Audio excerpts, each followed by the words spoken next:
What's up, everybody? It's your boy Pat with Second Take once again. And today's topic is, what do I think are some of the features that you have to have the perfect smartphone? Now, for me, personally, I've owned a lot of smartphones in my time. And I've read about a lot of smartphones. And normally when I pick a smartphone, I'm picking the one that I feel has the best features or the best specs.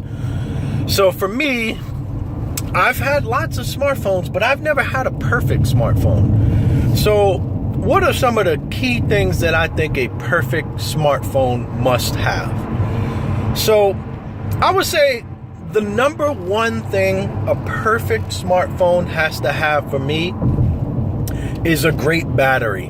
Now, that doesn't mean a big battery, although normally bigger means better, but in a lot of cases it doesn't. You have the iPhone, which has one of the smaller batteries right now in the smartphone game, at least when it comes to top of the line phones. And they do a great job at managing their battery.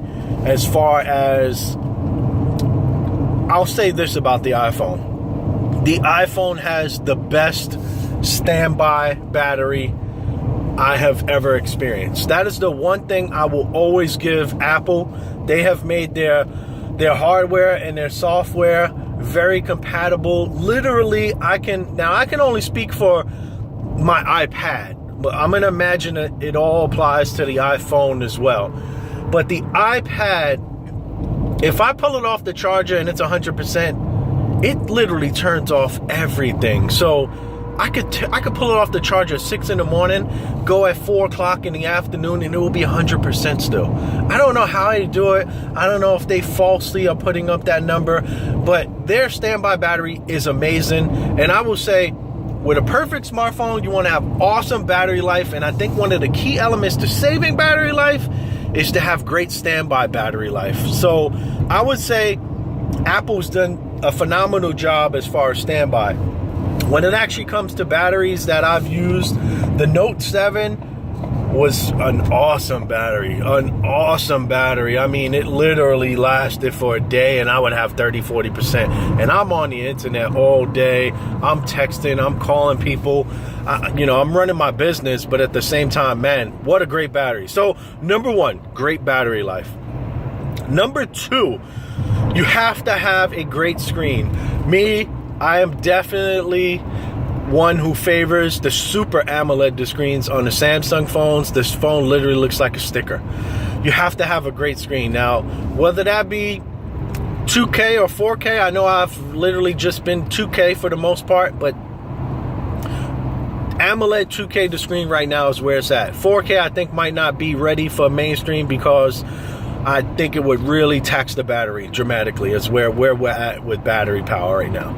So 2K, great AMOLED, Super AMOLED display. 5.7 inches is the screen size that I like. Now, I'm on this S7 right now. 5.5 is a great screen, but coming from a 5.7 that I've been using for the last 3 years, man, 5.7 screen, man, is awesome. I mean, smaller, it's okay. I'm used to it, but it's a little small. I don't know if I can go bigger. As long as the phone, the actual size of the phone doesn't differ, man, I go for a 6 inch if it didn't, make the phone gigantic.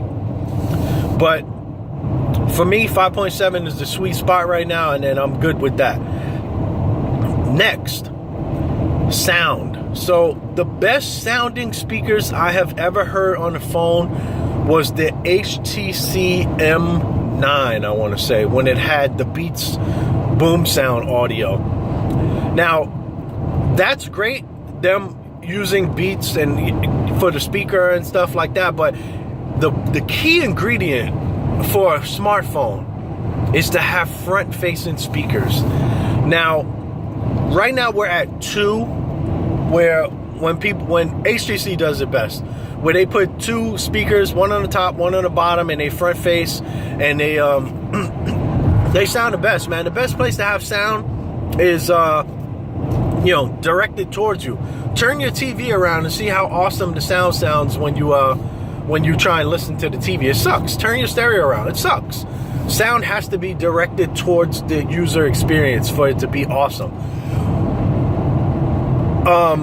One other note on sound is I wouldn't mind them going to 4 speakers, but they'd have to be front facing. But all 4, if you could put a speaker in the corner somehow of each phone to have almost like a surround sound effect, if you will. But I'll settle for 2 right now. 2 awesome sounding speakers that have to be front facing. That kind of, now with software, I'm an Android user experience. Obviously, Android's gotten so much better. I'm not really, you know, if I was to pick an actual user experience as far as software is required, man, the iPhone, I can't lie, man, they have a really snappy interface, man. Like, everything seems to work. First press, very snappy, very fast. So if Android could get to that level someday, I would love it. It's just, right now, Android is great, but I feel like everything you do with iPhone, the first time you press the screen, it works. Sometime with Android, I'm feeling like, man, did I press the screen or did I mispress? I don't know. But right now, I would say iOS has the best user experience as far as software is concerned. And it's really not about the features of what it could do, because it's very limited, but it's about the snappiness of the software that for me works. So we covered battery. We covered screen size and screen quality. We covered sound. We covered operating system.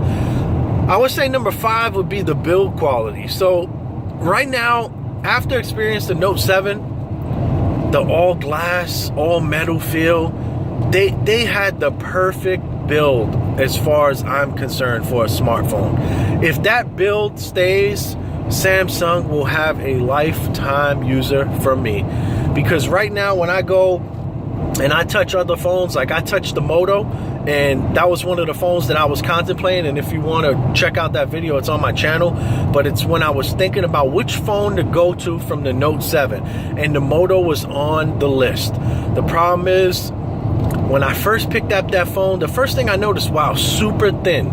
But man, not having curved edges now, once you experience curved edges, that flat screen with those sharp pointy edges, I just was like, man, I can't use this anymore. I need curved edges. So that's a big thing for me. Build quality, it's got to be solid. It's got to be the aluminum or glass. The glass felt awesome.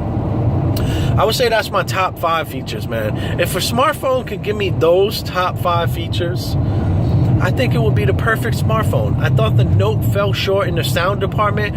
Obviously, the sound on the Note is way better than the S7. The S7 speaker seems to be a little muffled, and I gotta chalk that up to being their first attempt at waterproofing the phone. They fixed that problem with the Note 7, but obviously they had other issues. You know, exploding phones. It's not a good thing. But if those 5 things could be in a smartphone, man, I would say that's the perfect smartphone. I haven't found that phone yet. And a lot of times I always find the weakest portion of a phone is the speaker.